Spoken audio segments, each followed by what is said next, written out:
S'mores cookies are so sleepover coded, and when my bestie from high school said she's hosting a fun book club sleepover with the girls, I just knew exactly what I wanted to bring. So I started by mixing together the butter, both sugars until they're light and fluffy. Here's my doggo Addie, she says hi.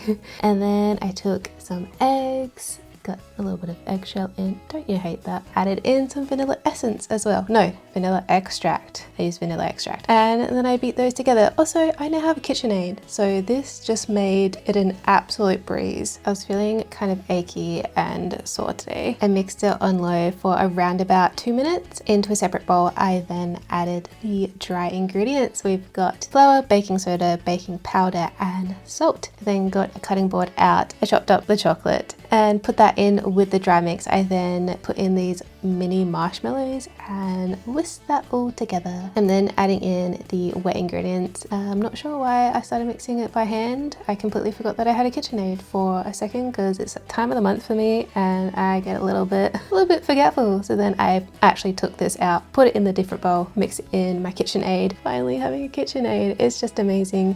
Did I mention that it's my time of the month? Yes I did, didn't I? Yep. So it was so good having a KitchenAid where I could just mix it without using any physical labor. That was so good. Speaking of life-changing appliances, I mean not appliance, but what's this called? A cookie scoop. A spring-loaded cookie scoop is absolutely number 2 on my list of kitchen essentials now. I've been going through my cookie era, so this has just saved me so much time. It means that every single cookie is perfectly equal. I just press it up against the side of the bowl and yeah, then the cookie amount in the bowl is exactly the same as the one next to it, which is fantastic. I then took some pictures, put them on my Insta stories. If you're not following me, you definitely should, because I post my late night shenanigans, like making cookies at 2 o'clock in the morning or whatever time it was here. I think it might have been 2 again. That seems to be my cookie making time. I then pulled out a block of chocolate, broke that up, got some aesthetic looking marshmallows spilling out to the side there, got some crackers, I cut up some biscuits because I'm gonna put them in the top. By then the cookies are ready.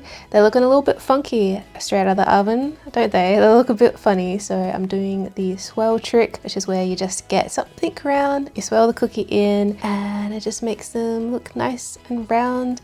This one was a little bit exploded out the side because I realized that the marshmallow was kind of doing this crystallizing effect a little bit if it was baked on the bottom of the tray. So yeah, I'm just adding in some marshmallows here, just a pink one and a white one, and kind of just placing into where those like pools of marshmallow liquid were, just to, I don't know, make it look a bit nicer because they kind of liquefied when they were in the oven. Pressing in some of those biscuits to make it s'mores like. And I didn't show this, but I did actually wait for these to cool down like a good 10 minutes before pressing the chocolate in, or else it just becomes a pool of chocolatey goodness, but not very good for transporting it. So make sure you wait till the cookie fully cools down before you press the chocolate in. Cookie time. There we go. S'mores cookies are ready for the book club sleepover. Let me know what you're reading. These came out so good. The girls love them. Everyone went back for seconds. I'm really glad that I made a double batch because Josh was drooling at this point. And yeah, these were top tier sleepover food. If you do get inspired to do your own book club sleepover, then I would highly recommend putting these on the menu, and hope you enjoyed. I will see you next time. Bye.